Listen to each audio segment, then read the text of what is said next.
cette nouvelle série qui concerne le prophète Élie. Et c'est tellement merveilleux, c'est tellement extraordinaire. Amen. Moi, quand je prépare, je suis tellement béni, je suis tellement fortifié, je fais des recherches. Je vais rechercher des choses que je ne connaissais pas avant parce que je veux aller plus loin. Et je ne peux pas vous apporter tout ça parce que sinon, on n'aurait jamais fini. Mais c'est tellement merveilleux. Tellement merveilleux. Amen. Le titre de la série, c'est « Lève-toi, mange et marche ».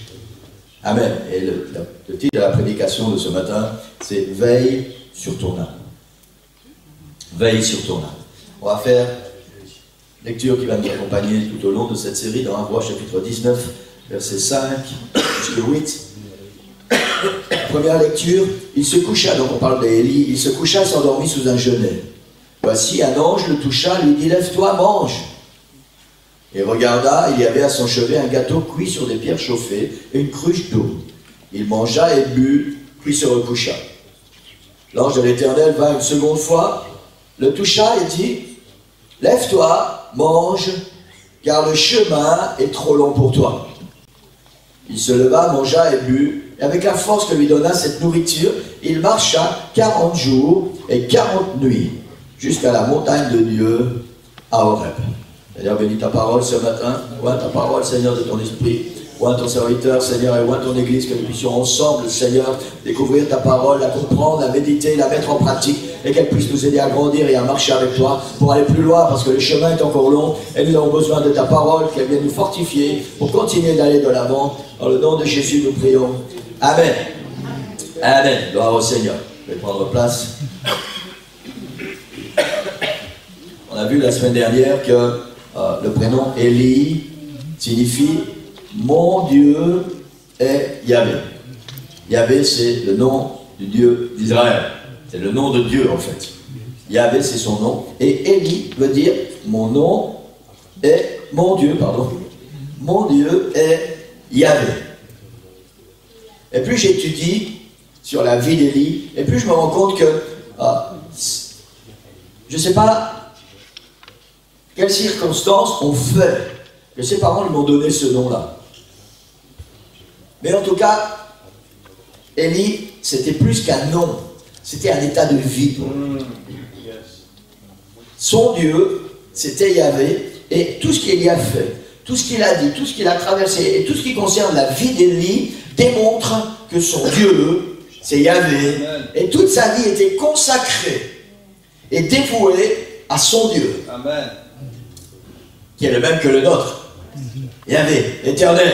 Amen. Amen. Gloire au Seigneur. Pour comprendre le ministère d'Élie, parce que j'aurais pu directement aller dans les chapitres des rois, mais il y a des choses qui vous auraient échappé. Et pour comprendre le ministère d'Élie, il faut retourner un peu dans le passé. Et c'est ce qu'on va essayer de faire ce matin, quand les Hébreux étaient esclaves. On parle de briser les chaînes ce matin. On va retourner quand les Hébreux étaient esclaves en Égypte. Et nous remémorer les origines de ce peuple. Parce que cette origine a un lien direct avec Élie. Dans le chaos et la débauche des peuples qui habitaient sur la terre, quasiment au même niveau de débauche que lors du déluge avec Noé, dans ce chaos où les gens sont vautrés à nouveau dans la boue du péché, Dieu se choisit un homme, Abraham, parce que le Seigneur a décidé de se consacrer, de se faire un peuple qui va lui appartenir, qui va porter son nom, et qu'il va pouvoir bénir, chérir, chouchouter, avec qui il va avoir des relations extraordinaires. C'est exactement ça que le Seigneur voulait. Il voulait se faire un peuple qu'il allait pouvoir mettre sous ses ailes. Vous savez, comme une poule qui met sous ses ailes, et voilà, ce sont mes enfants, et je vais prendre soin d'eux. C'était uniquement dans cet objectif-là, et Dieu décide de se prendre et de se créer un peuple, comme dans le jardin d'Éden. Vous savez, quand le Seigneur venait tous les soirs rencontrer Adam et Ève, il avait une relation extraordinaire avec eux. Et Adam et Ève étaient tellement contents de cette relation du soir avec le Seigneur Dieu. Le Seigneur venait, il disait, Adam, qu'est-ce que tu as fait aujourd'hui? Et qu'est-ce que tu as fait aujourd'hui? On a fait ceci, on a fait cela. Et c'était tellement extraordinaire. Et le Seigneur décide qu'il va se faire un peuple avec qui il va essayer de retrouver une vraie relation. Et dans tous ces gens sur la terre, Dieu se choisit un homme qui s'appelle Abraham. Et on va aller très vite dans l'histoire. Abraham engendre Isaac. Isaac engendre Jacob, qui à son tour engendre 12 fils qui vont devenir les 12 tribus d'Israël. Ce peuple, à cause d'une famine, va arriver en Égypte. Il va s'épanouir en Égypte. Les Hébreux vont faire beaucoup d'enfants. Et puis, après 430 ans, ce peuple est devenu l'esclave des Égyptiens. Ils sont devenus esclaves dans ce pays. Et ils souffrent, ils sont exploités, ils sont battus, ils sont maltraités, ils sont humiliés. Ça veut dire qu'ils sont au bout du rouleau. Et dans cet état d'esprit, dans cette situation, ils crient à qui? À Yahvé, le Dieu d'Israël. La Bible emploie souvent l'expression le Dieu d'Abraham, d'Isaac et de Jacob. Ils crient à Yahvé pour que Yahvé les délivre, pour qu'ils viennent briser ces chaînes de l'esclavage, de la misère. Nous, les Européens, on ne connaît pas beaucoup ce que ça veut dire être esclave. Les amis africains connaissent mieux que nous. Et pour les générations antérieures, c'était vraiment quelque chose qui était là réel, et ça existe encore. Maintenant, il y a aussi dans le monde dans lequel on vit des nouvelles sortes d'esclavage. Mais les gens qui sont esclaves d'autres personnes sont des gens qui n'ont plus aucun espoir de vie. Ils pensent qu'ils ne pourront jamais se libérer. Et ce peuple était vraiment dans une souffrance physique et morale. Ils s'étaient battus. Et vous savez, le comble de tout ça, c'est qu'il y avait des Hébreux qui étaient choisis. Ils n'avaient pas le choix parce que s'ils n'obéissaient pas, ils étaient battus. Il y avait des Hébreux qui étaient choisis pour battre leurs frères. Si le travail n'était pas fait comme il faut, s'il n'avait pas assez été rentable,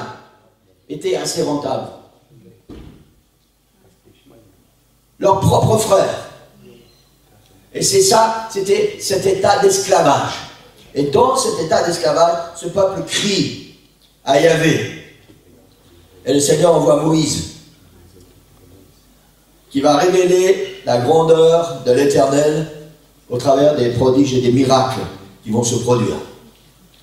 D'abord, il y a les 10 plaies qui se produisent. On ne va pas revenir là-dessus ce matin, on n'a pas le temps. Les 10 plaies qui ont été accomplies par la puissance que l'Éternel a donnée à Moïse. Et ensuite, Pharaon laisse partir le peuple et il leur donne leur liberté. Et là, il s'est passé quelque chose d'extraordinaire. Et ça aussi a un rapport avec Élie. Il s'est passé quelque chose d'extraordinaire. Dans Exode chapitre 12, versets 35-36, il dit « Les enfants d'Israël firent ce que Moïse avait dit, et ils demandèrent aux Égyptiens. Donc quand Pharaon lève l'interdit et dit « Maintenant, allez-vous-en, allez, sortez de mon pays, allez-vous-en » Ils firent ce que Moïse avait dit. Ils demandèrent aux Égyptiens des vases d'argent, des vases d'or et des vêtements. L'Éternel fit trouver grâce au peuple, aux yeux des Égyptiens, qui se rendirent à leur demande. Écoutez ce que la Bible dit. Et ils les dépouillèrent. Ils ont dépouillé les Égyptiens. Non seulement le Seigneur leur donne la liberté, mais en plus ils dépouillent ce peuple. Mais en même temps, c'était quoi? C'était juste un bien qui leur appartenait, parce qu'ils avaient été esclaves pendant 430 ans, et c'est la fortune qui était devenue la fortune d'Égypte, c'était à cause de leur travail. Et la Bible dit qu'ils dépouillèrent les Égyptiens, avec de l'or, de l'argent et des vêtements. Ensuite, le Seigneur ouvre la mer Rouge devant eux pour qu'ils échappent à leurs ennemis, qui les poursuivent, et qui, eux, les ennemis, vont mourir dans la mer. Et ce peuple arrive de l'autre côté de la mer, libre. Enfin libre. La Bible dit que Marie a pris son tambourin, et avec toutes les femmes, elles ont commencé à danser. pour louer l'Éternel. Elles ont composé un chant de réjouissance pour louer l'Éternel, pour glorifier l'Éternel, pour tout ce qu'il venait de faire. Elles ont dit, on se réjouit parce que l'Éternel a détruit nos ennemis et il nous a rendus libres. Amen. Est-ce qu'il y a une Marie ce matin? Quelqu'un s'appelle Marie? Il y a Maria, Magdalena. Amen. Gloire au Seigneur. L'Éternel va leur faire construire un tabernacle mobile où il habitera au milieu de son peuple pendant la traversée du désert pour arriver au pays promis. Un lieu que Dieu choisit pour résider au milieu de son peuple pendant la traversée. Parce qu'il veut être là au milieu de son peuple. Il va leur fournir de l'eau qui va couler d'un rocher en plein désert. Moi, je connais ça, donc je vais très vite. Il va leur donner de la nourriture fraîche chaque jour, pendant 40 ans. Amen. Il va détruire devant eux tous ceux qui vont leur vouloir du mal. Le Seigneur va multiplier les miracles pour leur prouver qu'il est le seul Dieu et qu'il veut prendre soin d'eux, les chérir, les dorloter. Il veut être un père pour ce peuple. Et pour ceux qui connaissent la Bible, nous savons malheureusement que malgré toutes ces bénédictions, ce peuple d'Israël ne va cesser de passer son temps à se plaindre.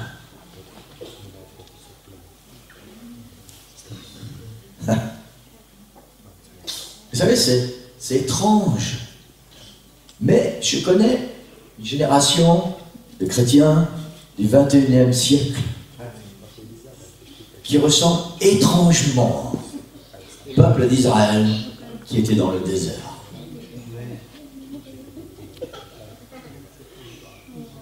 Vous savez, tous ces gens qui s'appellent chrétiens, pour qui Jésus est mort, pour qui il a versé son sang, il a libéré de l'esclavage, du péché, parce que l'Égypte c'est symbolique du péché. Il a rendu libre et il a dit maintenant, je vais être ton père, tu vas être mon enfant, et on va avoir des vraies relations ensemble. Et le Seigneur n'arrête pas de faire des miracles dans nos vies, jour après jour. Il fait couler de l'eau dans nos déserts, il nous donne de la manne, de la nourriture spirituelle dans nos déserts. Il répond à nos prières, il s'occupe de nos ennemis qui nous veulent du mal. Et jour après jour, inlassablement, nous nous plaignons.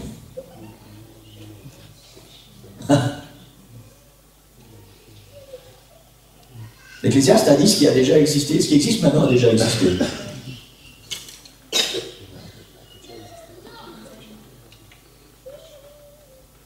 Alléluia. Je suis dans le lot, hein. Amen.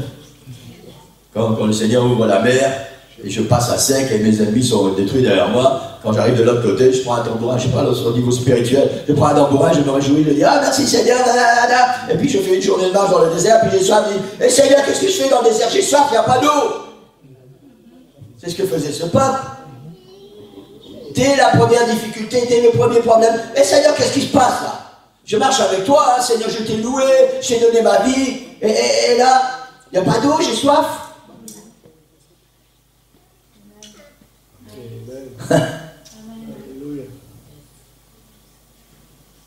Vous savez, avant de partir en vacances, on devait faire des frais sur la voiture. On n'avait pas le choix, parce qu'on avait besoin de la voiture pour partir.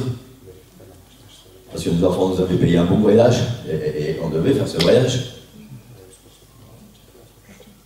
Et puis on doit faire très attention à nos finances. Et puis on a fait ce voyage. Et puis quand on est rentré de vacances, merci Seigneur, parce qu'il nous a bénis.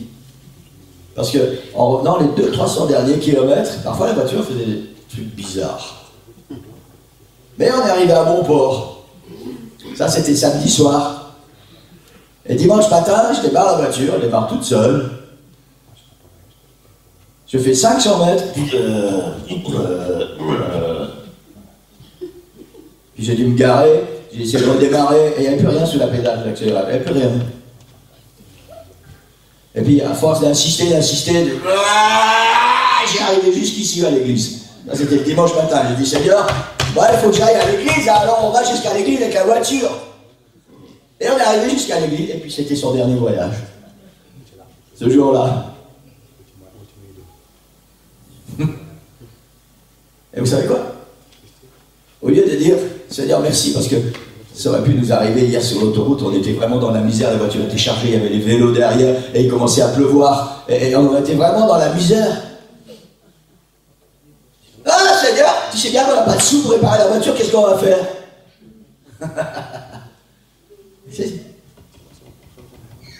Hein? Pareil, hein? Pourtant, on sait très bien que chaque fois qu'on a eu besoin, dans nos déserts, le Seigneur a toujours fait des miracles. Toujours. Si vous saviez, Sœur Nicole et moi, on pourrait écrire des romans et des romans et des romans de tout ce que le Seigneur a fait dans nos vies. Chaque fois qu'on a eu besoin, le Seigneur a toujours prouvé qu'il était puissant. Dans des petites choses, dans des grandes choses. Toujours. Et puis, on est comme ce peuple d'Israël. Hein? Aujourd'hui, j'ai soif et je ne vois pas d'eau. Je me retourne, je regarde et je ne vois pas d'eau. Et je dis, Seigneur, j'ai soif. Seigneur a déjà fait tellement de choses pour moi. Simplement de dire, Seigneur, tu vois, j'ai soif, je ne vois pas d'eau, mais je sais que tu vas pourvoir. Non, Seigneur, j'ai soif. Et on commence à se tracasser. On dit, Seigneur, comment je vais faire maintenant pour boire en plein désert parce que j'ai soif?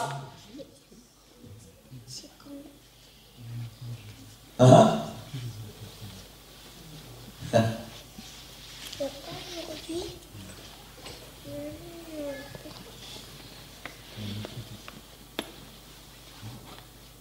On va revenir sur un événement important avec ce peuple d'Israël. On a vu qu'ils ont dépouillé les Égyptiens. Amen. Moïse leur a dit, demandez-leur. Tout ce que vous pouvez emporter, prenez-le. Tout ce qu'ils vont vous donner, prenez-le. Ils ont dépouillé.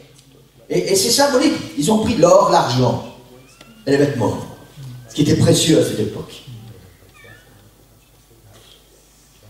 Et puis ce peuple arrive dans le désert. Et Moïse monte sur la montagne. Moïse dit, voilà, j'ai rendez-vous avec Dieu. Il va me donner toutes les directives pour qu'ensemble, on arrive au pays promis. Parce qu'ils ne sont pas là dans le désert par hasard. Juste parce que la promesse que Dieu a faite à Abraham de leur donner un pays en possession où coule le lait et le miel, le temps est arrivé pour eux de sortir d'Égypte et de marcher pour aller conquérir ce pays. Ils ne sont pas là pour rien. Et Moïse dit au peuple, voilà, le temps est venu pour nous que cette promesse s'accomplisse. Je vais monter sur la montagne parce que Dieu m'appelle, j'ai rendez-vous avec lui. Il va me donner toutes les directives. Et ensemble, après, on va conquérir. Et que se passe-t-il? Moïse est là-haut pendant 40 jours. Et ces gens, comme d'habitude. Et il est passé où, Moïse? J'allais dire, ils vont frapper à la porte les uns des autres, mais non, parce que c'était des tontes. Alors il tire à la fermeture, il dit, hé, t'as pas vu Moïse? Non. Et ils vont l'attendre après, et toi, t'as pas vu Moïse? Non. 2 jours, 3 jours, 4 jours, 10 jours, 30 jours, 40 jours. Et qu'est-ce qu'ils font? Ils ont dépouillé les Égyptiens sur l'ordre de Moïse dans les plans de Dieu. Ça, c'est leur bénédiction. Et ils vont voir Aaron. Et ils disent, tu sais quoi, Moïse, cet homme-là, on ne sait pas ce qu'il est devenu. Peut-être qu'il est mort là-haut. Hein. Peut-être qu'il nous a raconté des bobards, on ne sait pas ce qu'on fait ici, en plein désert. Alors fais-nous un Dieu qu'on va adorer et qui sera notre Dieu. Et ils ont pris cette bénédiction. Tout ce avec quoi ils avaient dépouillé les Égyptiens. Tout ce que l'Éternel leur a donné, parce qu'ils étaient réduits à l'esclavage, vous savez, ils n'avaient plus aucun bien, hein. Rien. Tout ce qu'ils possédaient maintenant, c'est ce que Dieu leur a donné. Ils ont dépouillé leurs ennemis. Et cette bénédiction que Dieu leur donne, ils vont l'utiliser, ils vont prendre l'or, ils vont l'amener à Aaron, et ils vont dire à Aaron, avec ça, fais-nous un Dieu.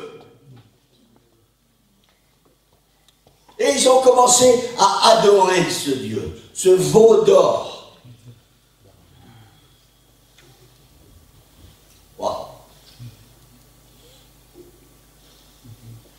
c'est très possible que nous allons penser, nous qui vivons au XXIe siècle, qui sommes intelligents, cultivés, qui connaissons, de dire, bah, ils étaient complètement toqués ces jours.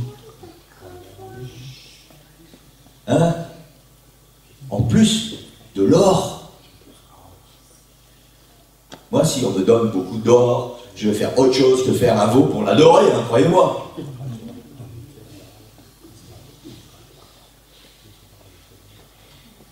Juste le symbole du précieux. Juste ce symbole, que ce que Dieu te donne, c'est précieux. Quelles sont les bénédictions en or que Dieu t'a faites, que Dieu t'a donné? Quand Dieu a dépouillé tes ennemis pour te le donner, ces choses précieuses, est-ce que c'est possible que là, maintenant, nous qui vivons maintenant en 2018, nous prenions ces choses précieuses que Dieu nous a données pour en faire des idoles?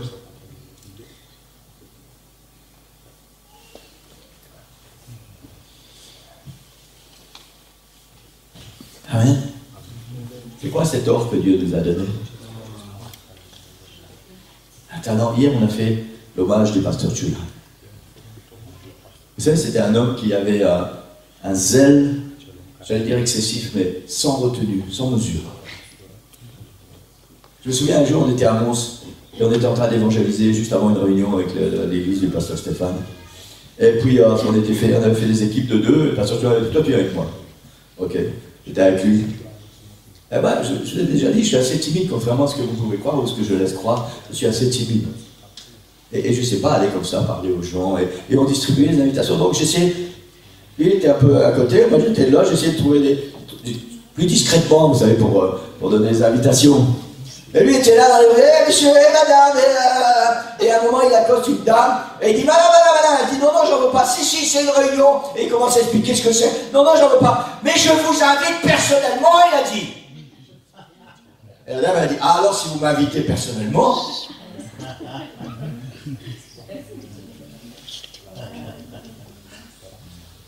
ça c'est quelque chose qu'il a reçu de Dieu, c'était son or.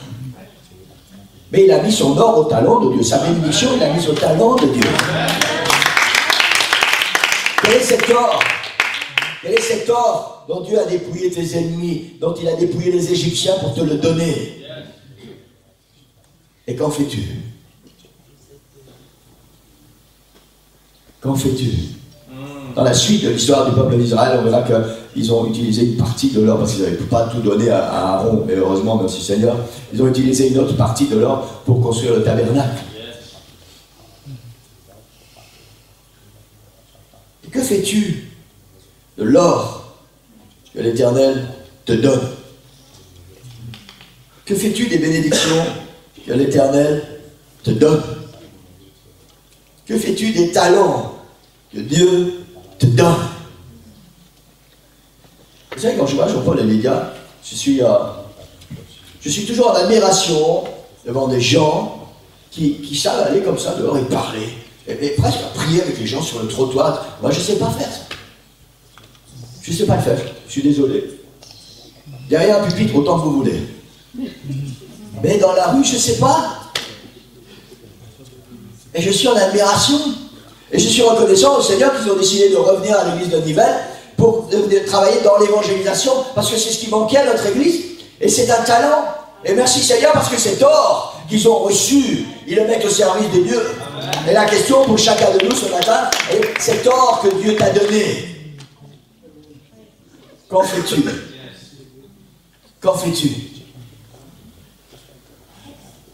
Le dimanche matin, pendant 2h30 pour certains, pour ceux qui arrivent à 9h30 pour l'intercession, pendant 2 heures pour d'autres qui arrivent à 10 heures, pendant un peu moins pour d'autres. On fait un petit effort, on vient à l'église et on loue le Seigneur. Merci Seigneur pour les adorateurs. Et ça, c'est pas un don que Dieu t'a donné. Ça, c'est quelque chose qui appartient au Seigneur. La louange, c'est quelque chose qui appartient au Seigneur. Donc on ne fait rien d'extraordinaire à venir le dimanche matin dans la maison de Dieu pour louer le Seigneur et pour écouter sa parole. On ne fait rien d'extraordinaire.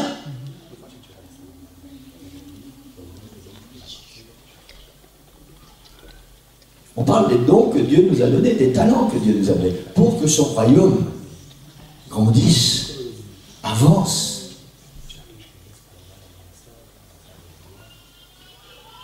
Et on va faire la conclusion, c'est le vif du sujet, et c'est la conclusion en même temps. Et on a développé ça un peu jeudi, pour ceux qui étaient là, jeudi pour la réunion de prière. Ce peuple possédait la clé pour son bonheur. Il possédait les bénédictions du Seigneur. Et je vais aller plus loin ce matin, je vais mettre une pensée dans votre cœur. Si ce peuple avait été fidèle avec le Seigneur, s'il avait marché droit avec Dieu, dans nos Bibles, on ne lirait pas les histoires du prophète Élie, du prophète Ésaïe, du prophète Ézéchiel et de tous ces prophètes. Pour ceux qui connaissent leur Bible, tous ces prophètes sont là, pourquoi? Parce que Dieu les a choisis, Dieu les a élevés pour aller parler au peuple parce qu'ils avaient pris un mauvais chemin pour qu'ils puissent revenir dans le droit chemin. Si vous lisez l'histoire du prophète Jérémie, les lamentations de Jérémie, c'est un homme qui a souffert toute sa vie à cause des péchés d'Israël, à cause du fardeau que Dieu avait mis sur ses épaules. Il a eu une vie, je vais dire, de souffrance à cause du péché du peuple d'Israël. À cause que ce peuple n'a pas bien utilisé ce que Dieu lui a donné. Parfois nous pensons que ce que nous faisons, ce que nous disons, nos actes, nos actions, nos décisions, nous appartient qu'à nous et ça ne nous regarde que nous. Non, non, non, non. Ne croyez pas ça. Il y a toujours une influence quelque part. Positive ou négative. Vous allez apporter quelque chose, vous allez empêcher quelqu'un d'être béni. Peut-être même vous allez pourrir la vie de quelqu'un, d'un homme de Dieu. Le peuple d'Israël a pourri la vie de certains prophètes. D'autres se sont retrouvés en déportation dans des pays étrangers. Lisez l'histoire de Daniel. Il a été jeté dans la fosse aux lions. À cause du péché des autres. Du peuple d'Israël. Pas n'importe qui, du peuple d'Israël. Alors je crois qu'il est temps d'arrêter de croire que ce qu'on fait en tant que chrétien ne regarde que nous. Non, c'est pas vrai. Ça concerne chacun de nous et tous ceux qui nous entourent, parce qu'il y aura une influence quelque part.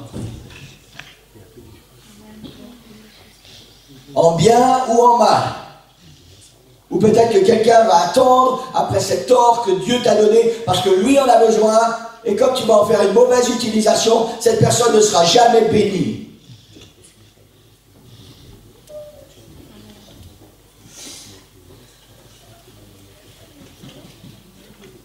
Amen. Amen. Deutéronome chapitre 4, versets 19 et 20. C'est le titre de la prédication ce matin. Veille sur ton âme. C'est ce que Moïse enseigne au peuple. C'est ce que Dieu lui a donné de dire au peuple. Peuple que Dieu s'est choisi. Veille sur ton âme. De peur que, levant les yeux vers le ciel, voyant la lune, le soleil, les étoiles, toute l'armée des cieux, ils soient entraînés à te prosterner en leur présence et à leur rendre un culte. Ce sont des choses que l'Éternel, ton Dieu, a données en partage à tous les peuples, sous le ciel tout entier. Mais vous, l'Éternel vous a pris, vous a fait sortir de la fournaise de fer de l'Égypte, afin que vous fussiez un peuple qui lui appartient en propre, comme vous l'êtes aujourd'hui. Amen. Le Seigneur dit à Moïse, voilà ce que tu vas dire à mon peuple, veille sur ton âme. Et encore une fois, on pourrait dire, oui, le Seigneur, c'était des primaires, hein. Ils adoraient le soleil, la lune, nous on sait très bien que hein. C'est quoi le soleil que tu adores? C'est quoi la lune que tu adores? Devant qui tu te prosternes? Qu'est-ce qui est important dans ta vie plus que Dieu?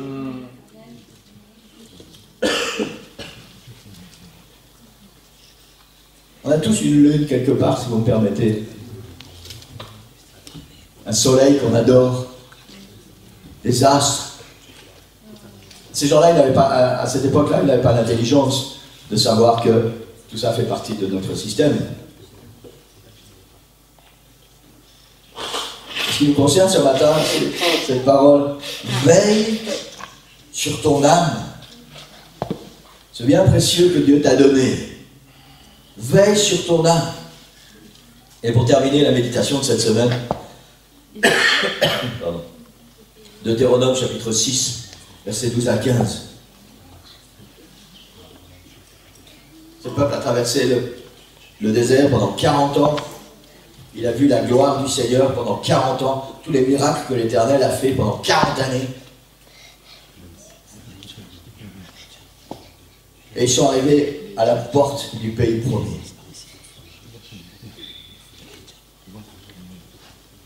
Et Moïse dit à ce peuple, lorsque tu mangeras, tu te rassasieras. Quand tu vas goûter aux bénédictions de l'Éternel, garde-toi d'oublier l'Éternel qui t'a fait sortir du pays d'Égypte et la maison de servitude. Tu craindras l'Éternel ton Dieu, tu le serviras, tu jureras par son nom. Vous n'irez point après d'autres dieux, d'entre les dieux des peuples qui sont autour de vous. Car l'Éternel ton Dieu est un Dieu jaloux au milieu de toi, et la colère de l'Éternel ton Dieu s'enflammerait contre toi, et il t'exterminerait de dessus la terre. J'ai retenu 2 phrases ce matin. Veille sur ton âme, et garde-toi d'oublier. Je me souviens un jour, le frère Rodel Bush, qui était notre ancien superintendant général pour l'Europe et le Moyen-Orient, un jour il a enseigné ceci. Il a dit, ta mémoire doit être sélective. Oublie le mal et souviens-toi du bien. Oublie le mal qu'on t'a fait, souviens-toi du bien qu'on t'a fait. Oublie ce qui n'a pas été dans ta vie et souviens-toi des bénédictions de l'Éternel. Amen. Amen. Amen. Veille sur ton âme, garde-toi d'oublier l'Éternel. C'est tellement facile, l'Église, tellement facile. Après qu'on a été béni, après qu'on a reçu les bénédictions du Seigneur, on profite de ça et on oublie de où tout ça nous vient. Et vous savez, tellement souvent, le Seigneur, par exemple, le Seigneur bénit nos finances, et puis on dépense nos finances pour tout, sauf pour l'œuvre de Dieu. Parce que quand arrive le moment de donner au Seigneur, il n'y a plus, parce qu'on a déjà tout dilapidé. C'est comme ça pour tout. C'est comme ça pour notre énergie. Combien de fois les chrétiens ne sont pas à l'église parce qu'ils sont trop fatigués, parce qu'ils ont donné toute leur énergie la semaine pour le travail, pour les loisirs, pour le sport, pour tellement de choses. Et quand arrive le seul moment qui appartient à Dieu, 2h30 sur une semaine, on est trop fatigué. Ou, bizarrement, c'est ce jour-là qu'on est malade. Pour aller travailler, on n'est pas malade. Pour aller faire du sport, on n'est pas malade. Pour jacasser les autres, on n'est pas malade. Quand c'est le moment de venir dans la maison de Dieu, pour donner la louange, pour adorer le Seigneur, bizarrement, on est malade. Maintenant, je ne critique pas ça, parce que vous savez, ça m'arrive. Hein. Souvent, quand je suis un peu désappointé, c'est quand? C'est le jeudi soir. Hein. Jeudi après-midi, il y a des choses qui viennent et qui essaient de me décourager. Ouais, mais tu ne peux pas aller à l'église aujourd'hui. C'est des choses qui nous arrivent à tous.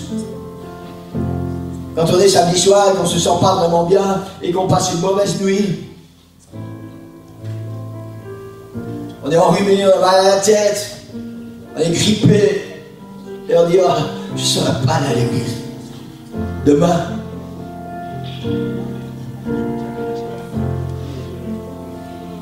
et c'est quoi? La maison de Dieu, c'est un lieu où on vient pour être guéri. Quel meilleur endroit, la maison de Dieu, quand on est malade, pour venir et prendre la guérison.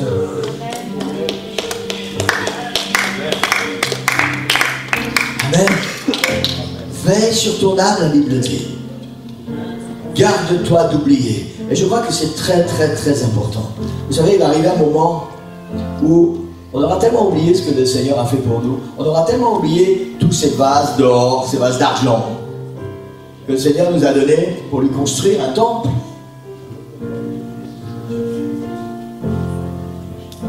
Et peut-être même on va oublier le Seigneur. Peut-être même on va oublier toutes ces bénédictions. On va oublier tous ces talents que Dieu nous a donnés.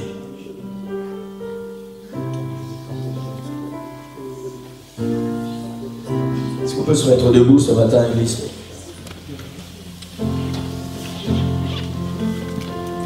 Veille sur ton âme. Les dimanches qui vont suivre, on va continuer et on va arriver jusqu'à Élie. Veille sur ton âme. Garde-toi d'oublier l'Éternel. Garde-toi d'oublier les bienfaits de l'Éternel. Garde-toi d'oublier tout ce que le Seigneur a fait pour toi. Et si une situation difficile ou délicate se présente devant toi, souviens-toi. Souviens-toi ce que le Seigneur a fait. Souviens-toi ce qu'il est capable de faire. Parce que ce qu'il a fait hier, ce qu'il a fait pour les autres, il peut aussi le faire pour toi. Amen. Amen. C'est tellement souvent, on pense que la situation dans laquelle nous vivons, celle que nous traversons, c'est tellement compliqué que Seigneur, là, peut-être tu ne peux pas faire grand-chose. Non, c'est vrai, le Seigneur ne peut pas faire grand-chose. Il peut juste ouvrir la mer Rouge pour faire passer tout un peuple d'Israël et retenir emprisonner tous les Égyptiens derrière et eux vont mourir pour que son peuple soit libre. Non, c'est vrai, le Seigneur ne peut pas faire grand-chose. Il peut juste faire couler de l'eau d'un rocher en plein désert pour nourrir, abreuver des milliers de personnes dans ton désert. Mais c'est vrai que le Seigneur ne peut pas faire grand-chose. Le Seigneur peut juste envoyer dans le désert des cailles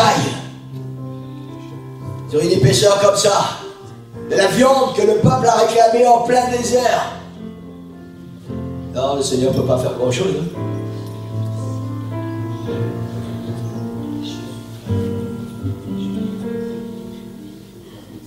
Moïse a juste à lever la main, soutenu par Aaron et Hur, et leurs ennemis sont détruits. Le Seigneur ne peut pas faire grand-chose. La Bible dit, l'Éternel, ton Dieu, est grand au milieu de toi. Il n'y a pas de désert que tu traverses dans lequel le Seigneur ne sera avec toi et où il va pourvoir à chaque instant suivant le besoin. Amen. Il n'y en a pas. Il n'y en a pas. Amen. Nous, on aimerait ne pas passer dans le désert. Mais ça, ce n'est pas les plans de Dieu. Parce que pour arriver au pays promis, il fallait traverser le désert. Le plan de Dieu, c'est de passer dans le désert, mais de nous souvenir que chaque situation que nous allons rencontrer, le Seigneur est là et il va pourvoir. Et ça, c'est différent. Garde-toi d'oublier. Je ne sais pas ce qui va se passer dans ta vie quand tu vas quitter ce lieu tout à l'heure. Demain, quand tu vas arriver au travail ou à l'école, ou quand tu vas rencontrer tes amis. Je ne sais pas ce qui va se passer. Mais la parole du Seigneur pour toi ce matin, c'est garde-toi d'oublier ce que j'ai déjà fait pour toi. Quand l'ennemi va venir et il va dire, oui, mais tu sais, Dieu t'a donné de l'or, Dieu t'a donné de l'argent. On parle de certaines personnes qui savent faire des belles choses, ils ont de l'or au bout des doigts. Ça, c'est notre or à nous. C'est nos talents, nos capacités que le Seigneur nous a données. Peut-être que le diable va venir te voir encore tout à l'heure. Oui, c'est vrai que Dieu t'a donné de l'or. Mais c'est pas pour faire ça, tu sais. C'est pas là dans l'église où Dieu t'a envoyé. Et puis tu as quand même des besoins personnels. Assouvis tes besoins.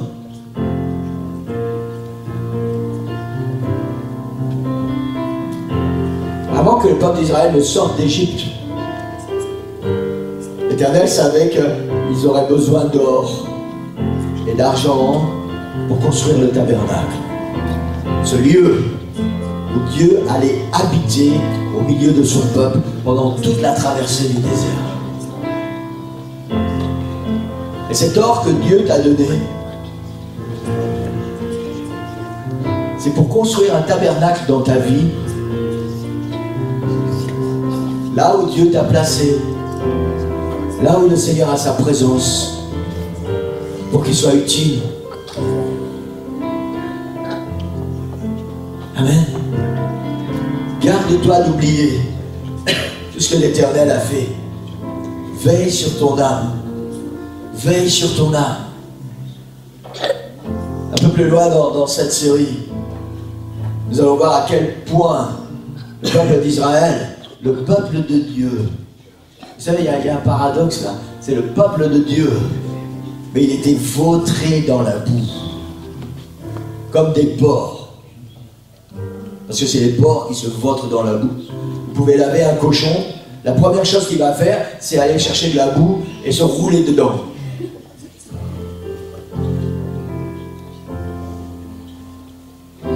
Et la vie d'Élie, l'appel d'Élie, il est à ce sujet.